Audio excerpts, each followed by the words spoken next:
Hello students, welcome back to my channel. आज हम एक बहुत ही इंटरेस्टिंग स्टोरी पढ़ेंगे जो है से the right things.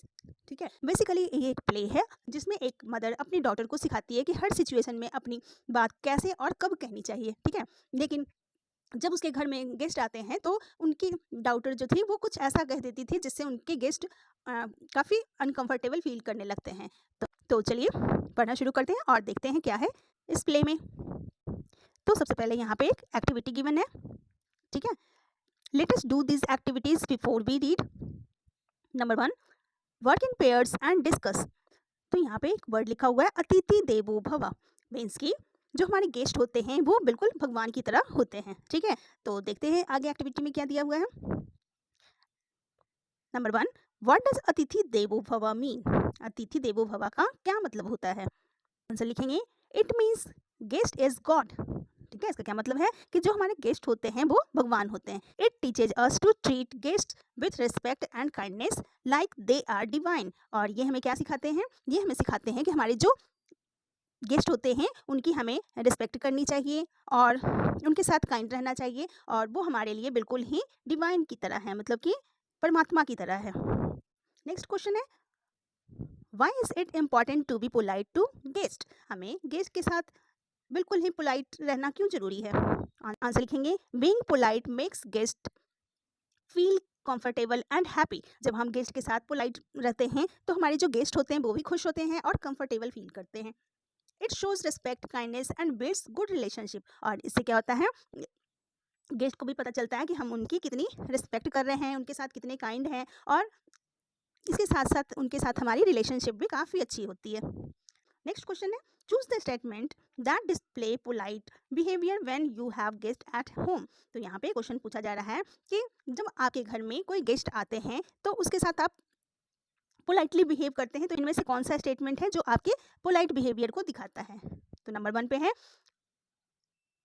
Offer the guest a glass of water. Yes, ये भी सही है, क्योंकि जब हमारे घर में गेस्ट आते हैं तो उनको हम ग्लास ऑफ वाटर तो देते ही देते हैं। Number 2, inquire about the well being of the guest. और जब गेस्ट हमारे घर में आते हैं तो उनसे ये पूछते हैं कि आप कैसे हो, आपके घर में सारे कैसे हैं, ये सारे पूछते हैं। नेक्स्ट है, ask the guest when they would leave. और जब हमारे घर में गेस्ट आते हैं तो उनसे पूछते हैं हम कि आप कब जाओगे। तो नहीं, ऐसा हम नहीं पूछते हैं, तो ये पोलाइट बिहेवियर नहीं हुआ। नेक्स्ट है, comment critically about the habits of guest. और हम ऐसा भी नहीं करते हैं कि गेस्ट की अगर कोई ऐसी हैबिट है जो हमें पसंद नहीं है तो उस पर हम कमेंट भी नहीं करते हैं, तो ये भी हमारा पोलाइट बिहेवियर नहीं होगा। नेक्स्ट है, accompany the guest to the door when they leave. तो ये सही है, क्योंकि जब गेस्ट हमारे घर से बाहर जाते हैं तो उनको हम गेट तक छोड़ने जाते ही जाते हैं। ठीक है, तो हम आंसर लिखेंगे, the statements that display polite behaviour include offer the guest a glass of water, inquire about the well-being of the guests, और accompany the guest to the door when they leave. Next है हमारा third question, sometimes you find that our new friends in class are rude while disagreeing with each other on certain issues. Work in groups, how would you deal with such situation? Share at least 3 ways in which you can do this. ठीक है, तो यहाँ पे question पूछा जा रहा है कि कभी कभी आपके क्लासरूम में जो आपके कुछ फ्रेंड्स होते हैं, क्लासमेट्स होते हैं, वो आपकी किसी बात को लेकर डिसएग्री होते हैं और उस चीज़ को लेकर वहाँ पे इशू क्रिएट कर देते हैं। तो इस सिचुएशन को आप कैसे हैंडल करोगे वो लिखना है। तो हम आंसर लिखेंगे, tell them to speak calmly and listen to each other. तो हम अपने फ्रेंड को काल्मली मतलब कि प्यार से बात करने के लिए बोलेंगे और एक दूसरे की बात भी सुनने को कहेंगे। सेकंड है, remind them to use polite words like please and sorry. और उसे ये भी याद दिलाएंगे कि बहुत ही ज़्यादा पोलाइटली बात करें और उसमें अपने बातों में प्लीज और सॉरी का इस्तेमाल करें। नेक्स्ट है number 3, suggest taking turns to share their ideas without interrupting. और उसको सजेस्ट करेंगे कि अपने आइडिया को बिना किसी को डिस्टर्ब किए हुए शेयर करें। तो चलिए अब चैप्टर रीडिंग स्टार्ट करते हैं। Let us read. This is a humorous play in which a mother advises her daughter to say the right thing at the right time. यह एक ह्यूमरस प्ले है, मीन्स के हास्य प्ले है, जिसमें एक मदर अपनी बेटी को सिखाती है कि मेहमानों के साथ कैसे बातचीत करना चाहिए, उनको बातचीत में सही समय पर सही कहना कितना महत्वपूर्ण है। However, when guests arrive, the daughter hilariously forgets her mother guidance.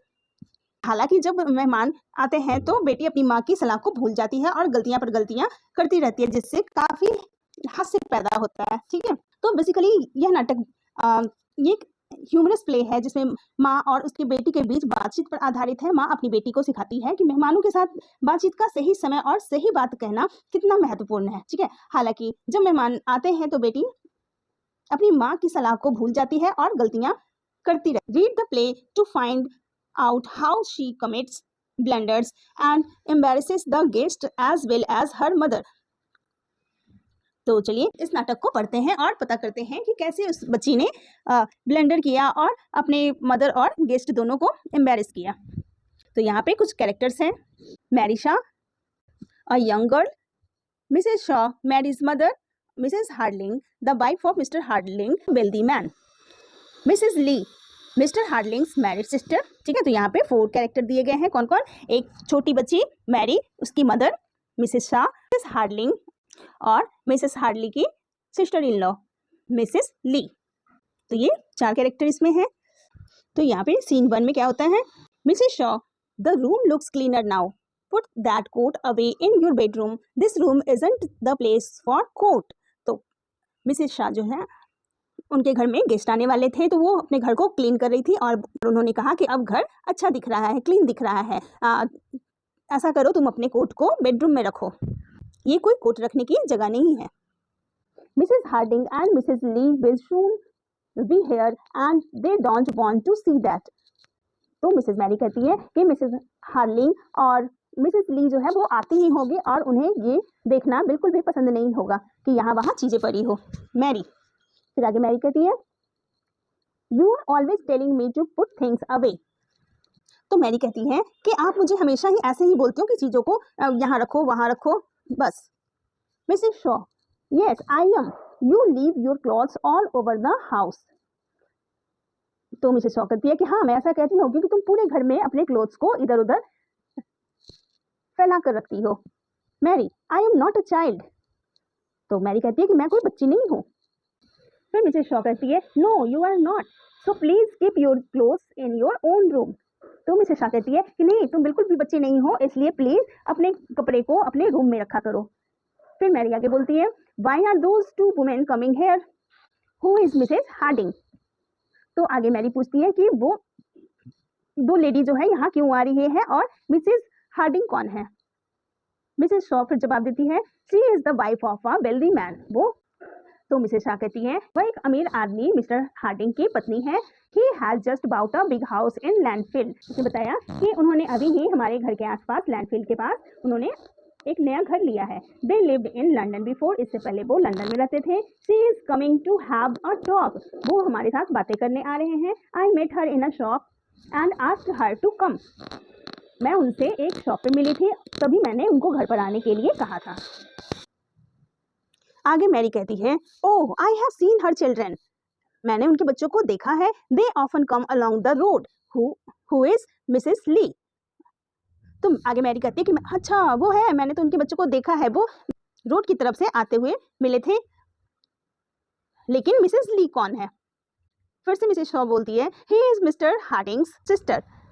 वो बोलती है कि मिसेस ली जो है वो मिसेस हार्डिंग की सिस्टर है, बहन है।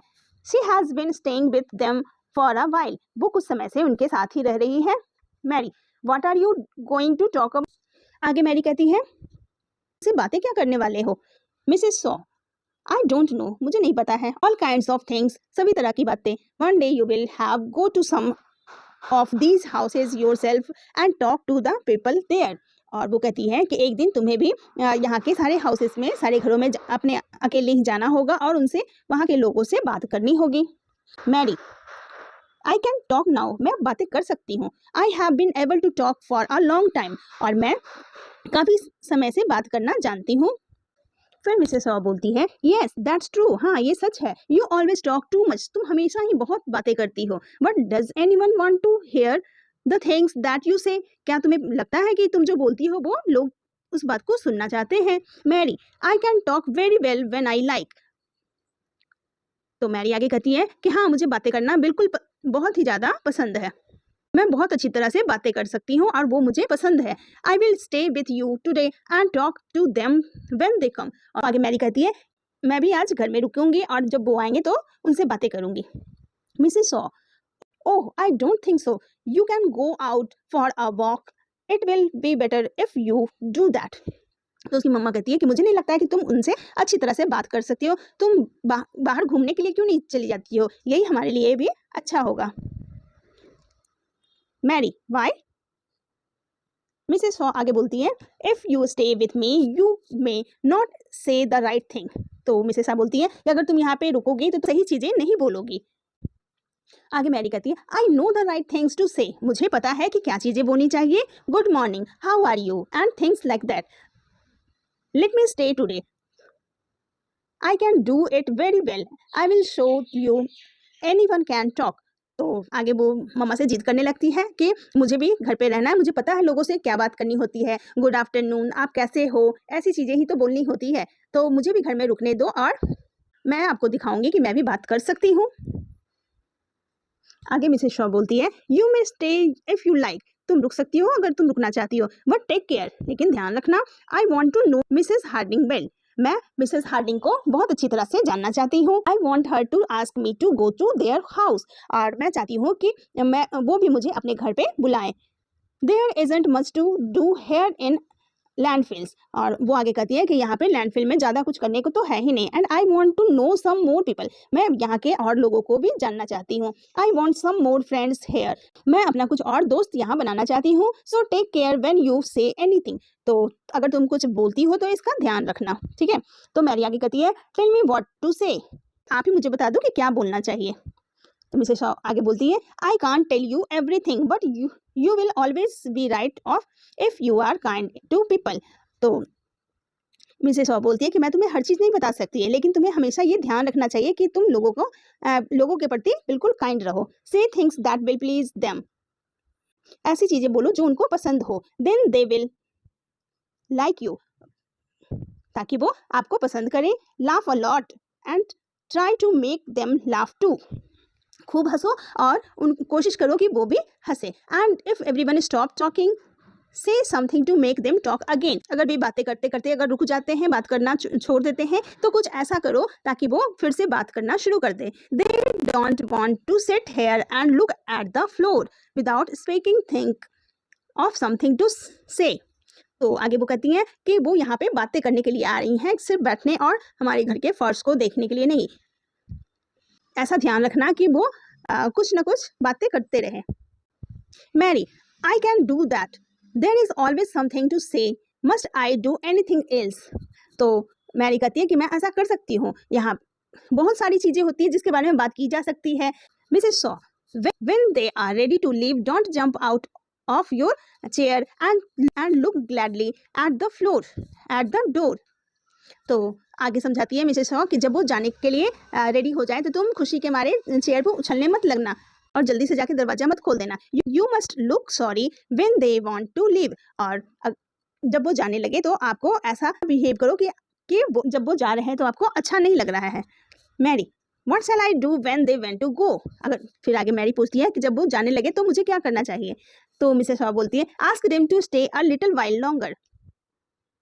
तो आगे मिसेस शॉ बोलती है कि ऐसा बोलना चाहिए कि आप लोग कुछ देर और क्यों नहीं बैठते। जस्ट से मस्ट यू गो, फिर थोड़ी देर बाद आप चले जाना। कांट यू स्टे, क्या आप रुक नहीं सकते, और समथिंग लाइक दैट, और इस तरह की बातें बोल सकते हो। You like them and you want them to stay and you must let them understand that.